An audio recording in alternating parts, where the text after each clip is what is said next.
অবশেষে কিন্তু আমাদের এই জিক্সার বাইকটা রেডি করে ফেলছি আমরা। বাইকের ফাইনাল লুক হচ্ছে এটা। যখন বাইকটা নিয়ে আসছিল আমার কাছে তখন কিন্তু আপনারা দেখছেন যে বাইকটার কি পরিমাণ খারাপ কন্ডিশন ছিল। এখন দেখেন বাইকটা কিন্তু একটা নতুন একটা রূপ পাইছে, বা বাইকটা একটা নতুন নতুন গ্লেজে একটা ভাব দেখা যাচ্ছে কিন্তু বাইকটাতে। তো যাই হোক, বাইকের ফাইনাল লুকটা হচ্ছে এটা।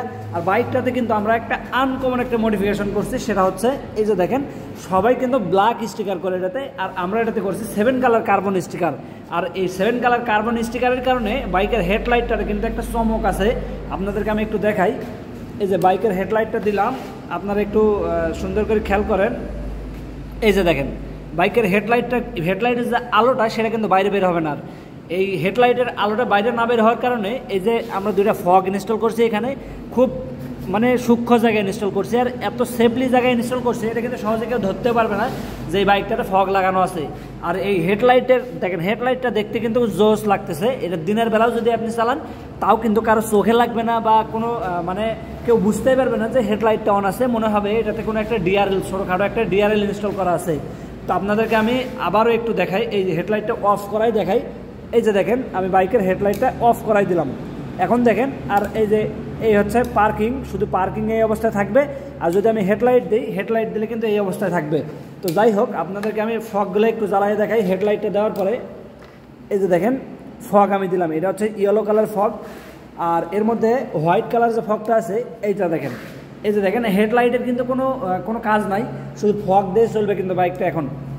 তো যাই হোক, বাইকটা আপনাদেরকে আমি একটু আরও একটু ঘুরে ঘুরে দেখাই।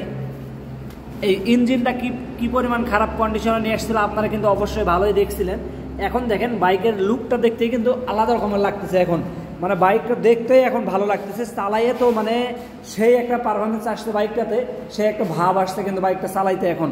তো যাই হোক, বাইকার কিন্তু বাইকটা এখনও চালাই নাই। এখন মেলা রাত, অনেক রাত হয়ে গেছে আমাদের বাইকটা রেডি করতে। 2 দিন থেকে কাজ করছি আমরা এই বাইকটাতে, প্রচুর পরিমাণে পরিশ্রম করার পরে অবশেষে আজকে রাত 3টার সময় আমরা বাইকটা রেডি করছি।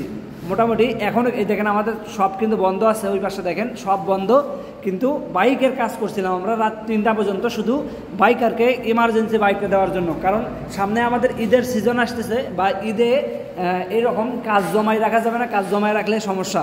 তো যাই হোক, যদি কেউ বাইক সার্ভিস করাইতে চান ভালোভাবে, তাহলে কিন্তু অবশ্যই আপনারা আসতে পারেন বিরামপুর বাইক হসপিটালে। আর এই বিরামপুর বাইক হসপিটালে আসলে কিন্তু আপনার বাইকের আপনারা যে কোনো মডিফিকেশন অথবা যে কোনো কাজ কিন্তু করাই নিতে পারবেন খুব ভালোভাবে, মানে এটা নিজেদের নাম করা হয়ে যায়। তো যাই হোক, ভিডিওটা আর বাড়াবো না।